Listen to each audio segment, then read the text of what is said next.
Hello, everybody, and welcome to my talk on 5G private networks, how that can really help ports and logistics automation. My name is Asimakis Kokkos. I'm from Nokia and also the Technical Specification Group Chair on Multiplier Alliance. Multiplier Alliance is a group that has been created in order to address gaps in technology that they have been in the unlicensed spectrum, which has a very important role to play, as I will explain, to industry and also to ports and logistics. So I will start with some of the pain points that you are all familiar with. We know that ports are large and complex. There are a lot of different processes that they need to take place at the same time. Cargo is arriving. The containers need to be loaded and unloaded. Cranes need to be working in sync. A lot of different objects like vehicles and even automatically driven, they need to work around the area. Also, the people need to work with their tablets, industrial tools, so that they make sure that everything works there. Then you have cameras. They can be really monitoring safety. You could have even drones. So it is quite a complex and very, let's say, challenging environment. And when you have cranes and the build-up is so difficult that the connectivity is a challenge, you really need to you really need to guarantee a good connectivity there. So the current situation is that we hear a lot of complaints about most of the unlicensed technologies that they offer connectivity, which are good for maybe home connection. But if you really look at them in the environment of a port, it is really not very good. So that's where the 5G private network is going to really give a solution. The 5G technology is built in 3GPP, so it is a very robust technology built for cellular. So that means that you have scheduled timing for your transmissions. So there's a lot of efficiency there, efficiency on the radio, and also there is a lot of new technologies that are coming in the 5G from innovation that come from all industry, which is in the telecom area. So this solution will bring a lot of efficient and robust connectivity, so that most of the challenges in the port will be really addressed nicely and correctly. So you will have the containers moving efficiently, no time to be lost. You could really monitor if there is an accident with a camera, which is continuously and with no faults transmitting information. Then the cranes will work in sync, and all that will really make the life in the port much more efficient and easy. So what you need for that, of course, is spectrum, and tackling spectrum from an operator is one solution. But imagine in a situation where you have operators addressing the large area of a port, each of the terminal might not be really tailor-made. So it could be the case that the solutions could be, let's say, not optimum. So the private networks are important because each of these private networks will address, let's say, a part of the terminal, a part specifically, which is and the design will be specifically done for that. So it will be done in the most optimum way. So if we look at the spectrum, already people realize that private networks need to have some spectrum.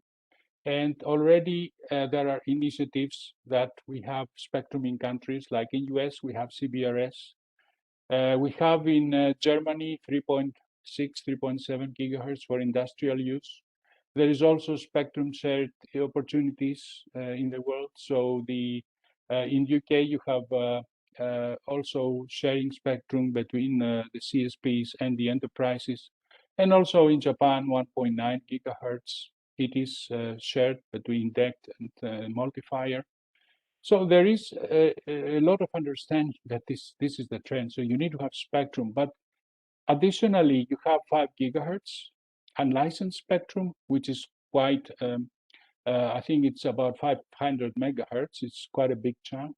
And it is also available in every country in the world. So you can really use it with only limitations are the regulatory conditions which you meet by the transmission power, for example, and the coexistence. So multiplier and the 5G and Uni-5G have been created so that they can coexist with other systems in this band and in a most efficient way. And we have shown for multiplier in the early days that they can coexist with Wi-Fi, and not even that, but even improve the performance when it appears in an area where you have Wi-Fi and multiplier itself.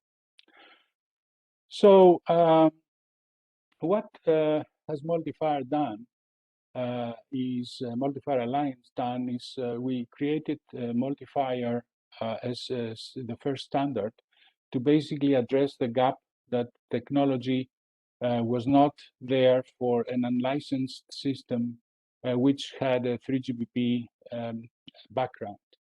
And the reason for the need for that was that we had to have a much more efficient system than the more, let's say, consumer-oriented unlicensed systems. And that is what we've done. Multiplier 1.0 and 1.1 releases are available and up and running. And we have also looked at the migration towards going to 5G. And the good news was that 3GPP decided to also include the standalone and licensed operation in the 5G, in the new radio unlicensed, as they call it. And that really made us very happy because we didn't have to do any, let's say, gap standard. So our focus was into the making sure that ecosystems for the 5G unlicensed, which is Uni 5G, exist. So the way we have done that is we looked at the current specifications. We listed down all the different features, which unfortunately are optional. So if you ask an operator what features they need for giving to their, let's say, customers, to their mobile users, they know immediately. But if you ask the industry, like if you go to a port and you ask what features do you need, then it's not easy. So we are trying to fill in this gap, and we create the blueprints so for that industry to understand what kind of different features they need so that the high-level requirements are met.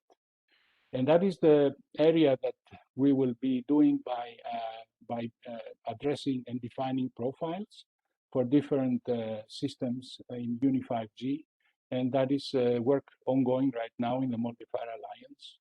Hopefully we will be ready by having some first profiles, maybe end of the year, beginning next year. But that will be very useful because then it will define also different types of devices and classes of devices that they will be needed for industry.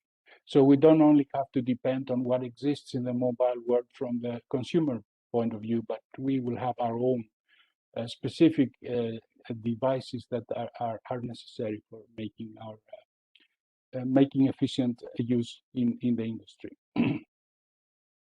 So in summary, I think what I can say is that it is now important to realize that how we address the different problems in a port, and ports are complex, as we said, is that 5G private networks is really the solution there. And the two elements that are necessary to understand is that the unlicensed spectrum is something that we have abundant, so in all countries, and we can use it.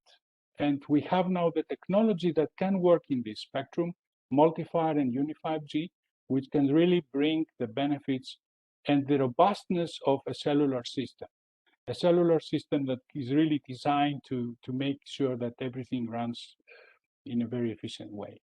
And the other thing is that in a multiplier alliance, we just make sure that we do have the devices and the ecosystem. So that is what we're doing right now. We're making sure that the blueprints for the companies, the vendors, the chip vendors, to make sure that there are devices that they will fulfill this need. So I think these are the main two things I would like to leave with you for further thoughts. And if you like more information, of course, you can visit the website of Multiplier Alliance. It is there in the top left part of this, on the corner of this slide. So with that, I would like to thank you very much, and I'm looking forward to some questions. Thank you.